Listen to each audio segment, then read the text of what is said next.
Next up is a gentleman who received his PhD in economics from the University of California at Berkeley, but don't hold that against him.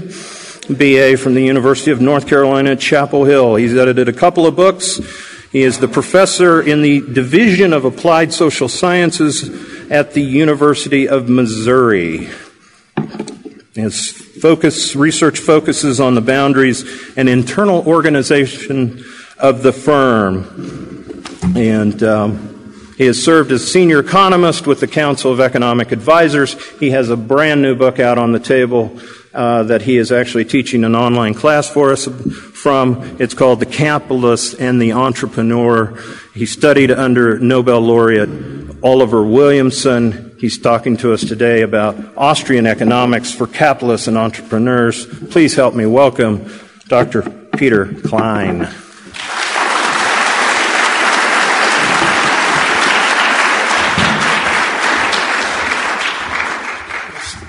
Good morning, everyone. I'm not as easy on the eyes as Doug French, so I prepared some visuals to make the presentation a little bit more enjoyable for you. As Doug mentioned, I want to talk about Austrian economics and some of its implications for capitalists and entrepreneurs. Now, the reason for choosing this topic is twofold. First, as most of you know, there's been a great resurgence of interest in the Austrian school over the last couple of years. And it's no surprise with what's been going on in the macroeconomy as people have tried to make sense of the financial crisis, the subsequent economic recession, tried to understand the government's policy response, the sort of vulgar Keynesianism that is now all the rage in Washington and in parts of academia. They've begun to look at alternatives. And many are rediscovering or discovering for the first time the works of Mises, Hayek, Rothbard, other Austrians who have written extensively and persuasively about the business cycle, about the problems with government, with central bank expansion of credit, about the misallocation of resources that is manifest in the cycle of boom and bust. And of course, this is a fantastic thing for Austrians. While in one sense it's a bit depressing to watch the resurgence of John Maynard Keynes, the monster we thought we had killed off once and for all decades before, at the same time exposing many new people to the teachings of the Austrian school is extremely encouraging. What I would like to discuss today is some implications of Austrian economics, not specifically for the business cycle, not specifically for what mainstream economists call macroeconomic issues, but rather to talk a little bit about so-called microeconomic issues, namely some implications of Austrian economics for the theory of entrepreneurship, for the theory of the business firm, for the theory of firm strategy, and a little bit for the theory of investment. Now, the second reason for speaking about Austrian economics for capitalists and entrepreneurs, as Doug mentioned, is that I have this wonderful new book that is available for sale on the table just outside the door, and I certainly hope that you will take a look at it. The book was published just a few months ago by the Mises Institute, and the Institute did a terrific job putting the book together. I've been thinking about implications of Austrian economics for entrepreneurship and for business administration for many years. That's been sort of the main research focus of most of my academic work. And the book presented an opportunity for me to consolidate some of these thoughts, to try to integrate them into a coherent whole and to present them to a wider public. Entrepreneurship is an extremely popular topic at universities these days, not only in business schools, but in other parts of the university as well, in engineering, in law, in medicine, even in the liberal arts. There are many courses and programs on entrepreneurship. How do we know that entrepreneurship is so hot? Well, there's lots and lots of courses. There are many research publications. There are academic journals that focus on entrepreneurship. Sort of the typical empirical research findings with charts and tables describing various aspects of the entrepreneurial process. There's been a huge explosion of funded research centers at major U.S. universities. There's Stanford, Illinois, and MIT, to give you just a couple of examples.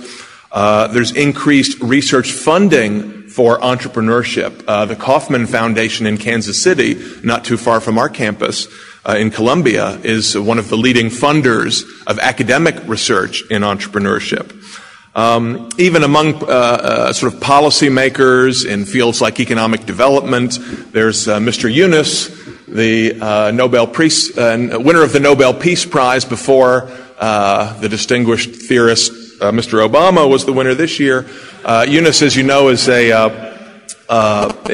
an economist by training who specializes in microfinance,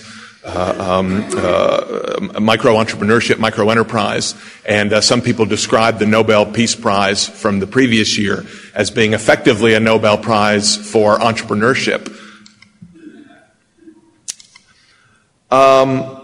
What is an entrepreneur, though? In most of this literature, in business schools, elsewhere on campus, in the media, and so on, the word entrepreneur usually is meant to invoke, particularly important innovators in the economy. People like Steve Jobs, for example, Bill Gates, etc. Maybe Thomas Edison, maybe Nikola Tesla, others who were particularly important technological innovators in society.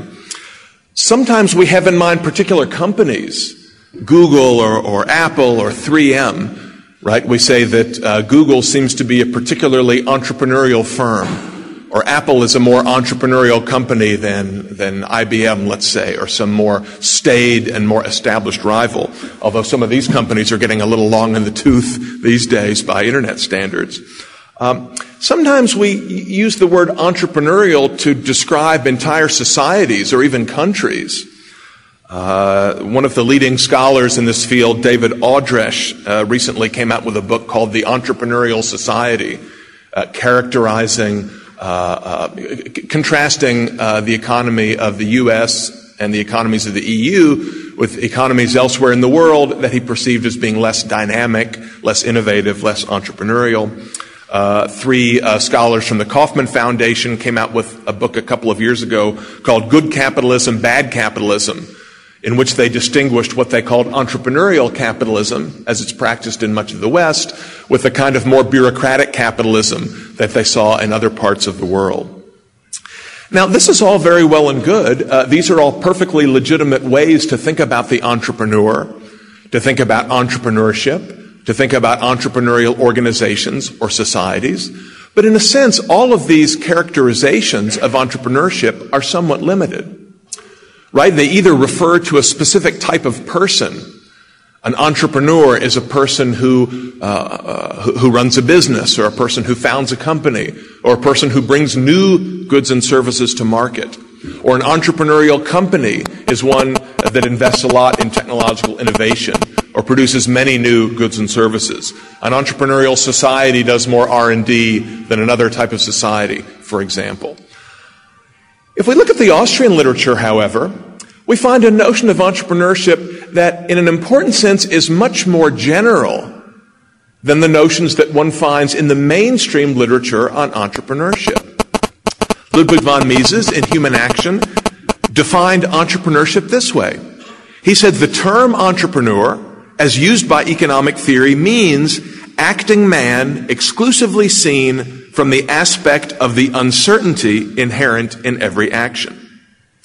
Acting man exclusively seen from the aspect of the uncertainty inherent in every action.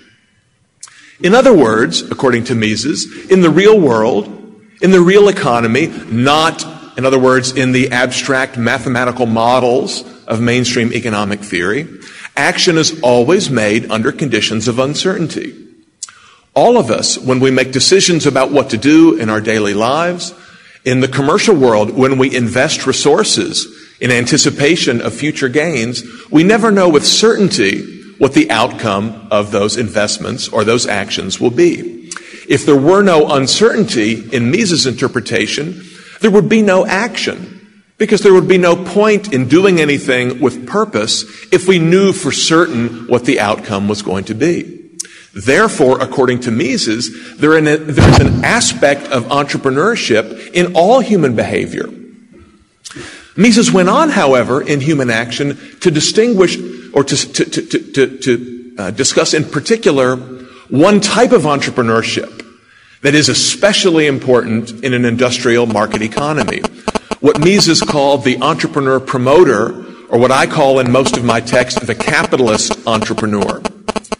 This is a specific category of action, a specific type of acting man who is involved specifically in the investment of valuable capital resources in anticipation of the creation of future economic value.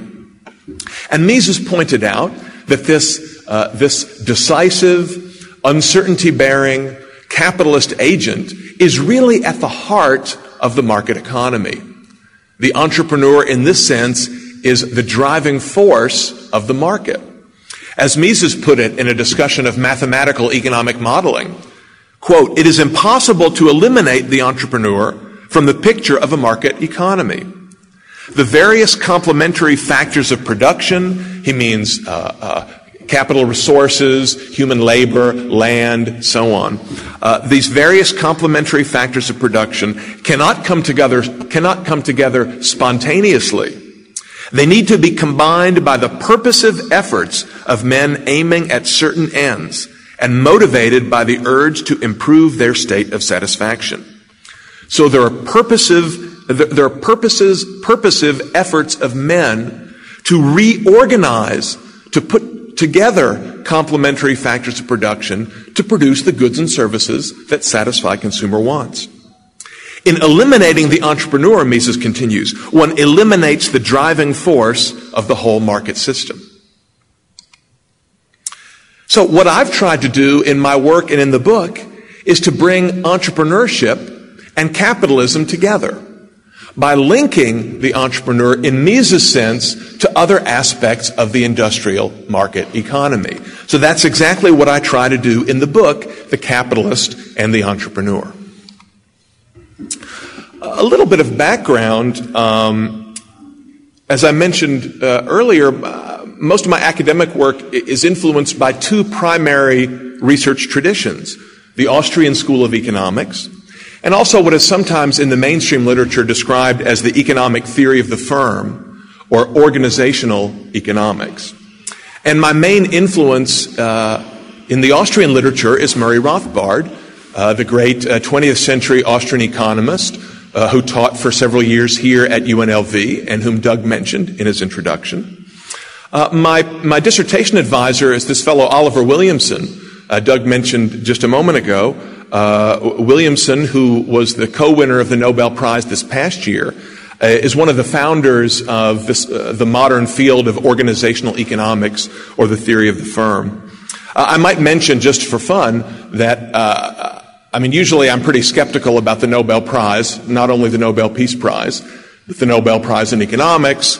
Certainly, the award to Professor Krugman a year and a half ago was not particularly inspiring. But I was very happy, of course, for personal, sentimental reasons, that my old professor and colleague and friend was able to snag the prize this year. And I might just mention, in talking to him a little bit, I've learned a bit about the privileges of being a Nobel laureate, and there are a few. Let me highlight some of them. You get accolades, right? You get fame and fortune. This is Professor Williamson at the press conference at Berkeley the day the Nobel Prize was announced. You get the hardware, of course. It's a pretty nice medal made out of gold. And at a recent visit to Professor Williamson's home, I got to see and actually touch the thing. But then they told me that was not the real one. That was a replica that was on display. The real one is, in a vault in Switzerland somewhere. You get to hang out with royalty. So here's Professor Williamson escorting the Swedish Princess Madeleine at the Nobel Prize dinner. And according to my Swedish graduate student who sent me this photo from one of the Swedish tabloids, Princess Madeleine, who is the youngest of the royal children in Sweden, is known to the paparazzi as the party princess. And my student said, I wonder if that's why Williamson looked so nervous in the picture. He doesn't know what she's going to do next. But at Berkeley, the best perk of all is none of these things. If you've ever visited the Berkeley campus, it's a very pretty place. It's a very beautiful campus. But like most universities, like most urban university campuses, there isn't very much parking. And having access to a good parking place is one of the major perks of having sort of elite status at the university. So if you get the Nobel Prize at Berkeley, you get a spot in the NL parking lot. So they actually have a parking lot reserved exclusively for Nobel laureates, although I understand they still have to pay and renew every year to get the permit. Going back to the story, how does the entrepreneur fit into all this?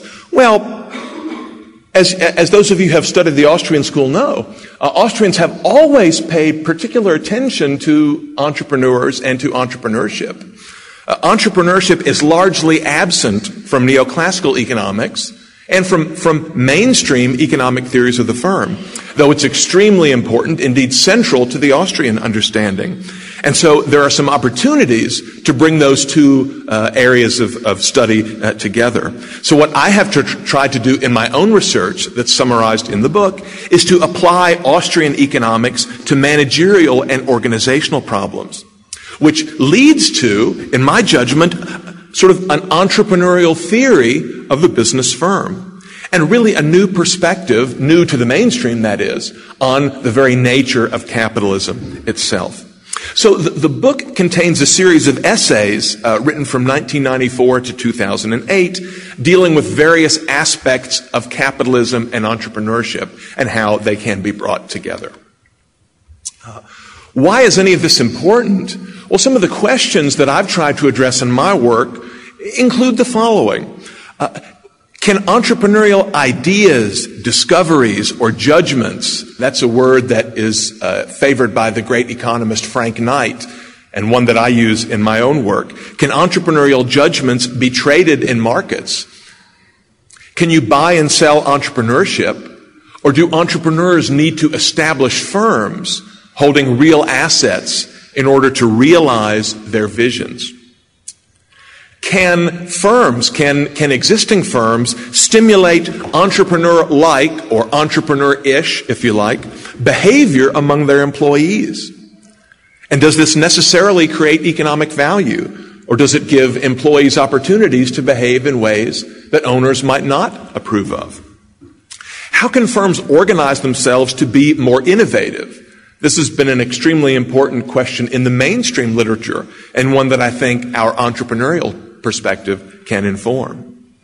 How do institutions, background institutions in particular, the state, how does government intervention, in other words, affect the exercise of the entrepreneurial function? In what ways does government intervention hamper entrepreneurs as they attempt to allocate resources in accordance with consumer wishes? Now, why appeal to the Austrian school to try to answer some of these questions? Well, Austrian economics has some unique attributes that make it particularly well suited to address these kinds of questions. For example, the Austrian school, going back to its founder, Karl Menger, emphasizes that resources, productive resources, are heterogeneous. Capital goods are not alike. Now, this insight is, absurdly trivial to anyone who knows anything about the real world, but you would never know it if all you read is Keynesian macroeconomics, in which all capital goods are assumed to be identical, equally exchangeable or transformable into anything else. You old-timers may remember the shmoo from Lil Abner. The shmoo is this funny little creature in a comic strip, old American comic strip that could transform itself into any shape, could take any form. For you younger people, sort of like the Terminator in T2, okay? And mainstream macroeconomics has a shmoo concept of capital, that differences between factories, between assets, between resources are sort of trivial or uninteresting. All that matters is aggregate demand. Austrians have always emphasized that production takes time, that resources must be invested in the present to produce consumer goods that will only materialize in the future, and future market conditions are not known with certainty. Some of you who have studied Austrian business cycle theory may recognize the so-called Hayekian triangle, this diagram that was introduced not this exact version of it, in F.A. Hayek's great works in the 1930s. Roger Garrison and Mark Skousen have written extensively on the Hayekian triangle and the Austrian notion of the structure of production. Ludwig von Mises' concept of economic calculation, which Doug mentioned in his talk this morning, is the primary tool that is used by entrepreneurs in their judgmental decision-making about the future. And Mises' insights on economic calculation and how economic calculation requires private ownership of the means of production is extremely important for understanding what it is that entrepreneurs do. And of course, competition in the market, as Mises emphasized in his 1951 book, Profit and Loss, can be thought of as a selection process in which the market chooses among skilled and less skilled entrepreneurs, directing productive resources toward those who are better stewards of resources and away from those who are less able to invest in ways that satisfy eventual market wants. The Austrian economist Ludwig Lachmann put it this way in his 1956 book, Capital and Its Structure. He said, "We are living in a world of unexpected change. Hence, capital combinations will be ever-changing, will be dissolved and reformed. In this activity, we find the real function of the entrepreneur." The real function of the entrepreneur, in other words, to Austrian economists, is to manage, to direct, to govern, to coordinate the productive process in a modern capitalist economy. Some highlights from the book, and these are only highlights. To get the full story, of course, you have to plunk down a few bucks and go across the hall and buy the book, and I'd be happy to sign it for you. I can sign it Doug French, Lou Rockwell, Tom Woods, whatever you like. The book emphasizes the notion of entrepreneurship as this generalized function that Mises characterized. Judgmental decision-making about the investment of resources under uncertainty. So entrepreneurship is not merely an employment category, entrepreneur or employee that you might check on a tax return. It's not merely a type of firm that Apple is entrepreneurial, IBM is not. No, it describes a general and critical function that is performed in the market economy. And as I said before, according to Mises, that function is judgmental decision-making about the investment of resources under conditions of uncertainty. Now, this perspective immediately helps us to link the capitalist and the entrepreneur because it emphasizes the entrepreneur as an owner of productive resources. And it highlights how economic calculation is the entrepreneur's primary decision-making tool. And it reminds us that capital markets, that markets for productive resources, including, and most importantly, markets for financial assets, are at the heart of the market economy, are the ultimate drivers of economic prosperity. Implications for the management and organization of firms include the following. First, conceiving of business firms as manifestations of entrepreneurial visions. Second, characterizing the design of business firms, organizational design, as a nested hierarchy of judgment, with the resource owner's judgment at the very top of that hierarchy, and subordinates in the organization to whom a decision-making authority is delegated as other members of that nested hierarchy of judgment. Third, that changes in firms, in firm boundaries, mergers and acquisitions, divestitures, changes in internal organization, such as restructurings, re-engineerings, and so on, can be understood as processes of entrepreneurial experimentation. So, while in mainstream economics, changes in firm structure, expansions, contractions, reorganizations are typically seen as the response to errors made by entrepreneurs, or examples of market failure that the government should correct to make sure that firms are always at their optimal size and always have their optimal structure. In contrast to that perspective, in a world of uncertainty, entrepreneurs will continually experiment with different combinations of resources to find those that are best able to satisfy consumer wants. Some of the policy implications are fairly straightforward, right? As I described before, referring to Mises' 1951 book, here's the new edition from the Mises Institute. A market economy is not just a profit system, it is a profit and loss system. And so just as profits should be encouraged, losses, too, are part of the capitalist market economy. If there are no losses, or if the government always bails out entrepreneurs who make losses, then resource allocation might as well be random. So, no bailouts of large firms, no TARP. I couldn't agree with you more. No bailouts for banks, no Bernanke, no ultra-low 0% interest rates to encourage entrepreneurs to make investments that are not economically rational. No stimulus. Okay. The freedom to succeed in a capitalist market economy also includes the freedom to fail. Okay, and in the absence of that freedom, we don't have market competition. We have government-coordinated, government-controlled pseudo-competition. Okay, so just to conclude, as I mentioned before, it's been depressing to see the return of Keynes. Keynes is sort of the man of the hour, reported by Time in this article in 2008. We are all Keynesians now, a phrase that entered public discourse in 1965. Now it's coming back into fashion, according to Time magazine. Well, all of us aren't, okay? There are a few holdouts, fortunately. But again, as I said, the good side of this new interest in economic controversies and debates has been the resurgence of interest in the Austrian school. F.A. Hayek in particular, there's the famous Hayek-Keynes rap video that some of you have seen.